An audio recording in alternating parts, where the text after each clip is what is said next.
This is Billy Guyette with Guyette Roofing. I'm on a commercial roof in Rockford, Alabama. This roof is having complete system failure, and I wanted to highlight some of the problem areas. There's a lot of different spots on this roof. It's pretty widespread.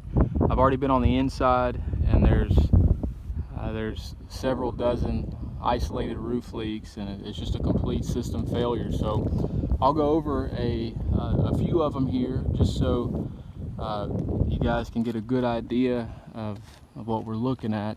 First of all, the building was built in the year 2000. It's 2017 now, so the roof is 17 years old. This is a 20-year 3-tab roof, so even though it was installed poorly, it's definitely getting near the end of its life cycle. So let's start with a few of the problem areas.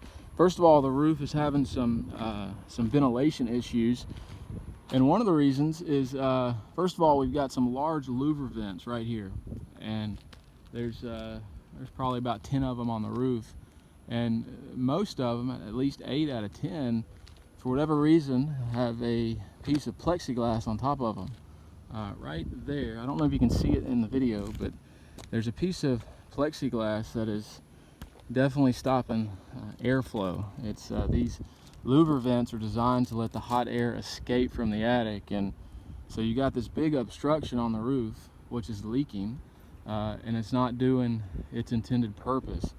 This is definitely a problem, and it's causing some issues on the inside. You can tell around these other vents where they've been chasing leaks for a lot of years. You see all of the tar and caulking, and these vents are indicative of, are representative of all the other vents on the roof. And so what that means is that either the flashing's bad or the shingles were installed incorrectly. It's probably both. You can see on this louver vent right here, we've had some problems in the past where all that caulking is, and it's a combination of poor louver construction and then also poor shingle installation. These louver vents are riveted, which is the economy way of fashioning a louver vent. And you can see these rivets. I'm going to point with my pen here, these rivets right here, and at the top here is okay because it only receives direct water contact. Water doesn't really flow on these, but the flashing going up the sides has also been constructed with these rivets. And we're going to go to one over here just so we can get a good idea of what I'm talking about. It's way over here. For whatever reason, this one hasn't been caulked over. The other ones have all been caulked over, so you can't really see it. Right here in these louver vents, they've got the rivets right there where the water flows.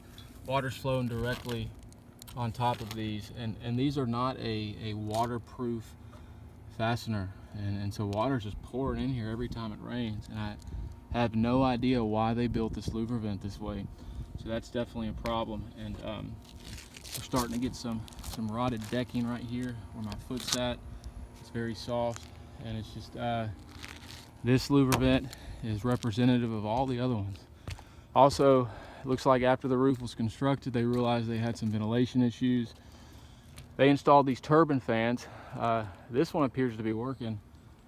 Most of them are not working, they're not spinning. They're cheap turbine fans that have already rusted over, so they no longer spin. To fasten the turbine fans, they used screws that are not intended for roofs, which is a problem. They let water in, there's no rubber gasket there to stop the water. All of the pipe collars were installed this way. This is a lead pipe collar. Squirrels like to chew on it, but it's not a bad pipe collar if you shingle it right. They shingled it poorly. You've got shingles on top of the collar, and then this nail right here gets all kind of water, and water's just flowing from the pipe and then on the nail and then inside the roof.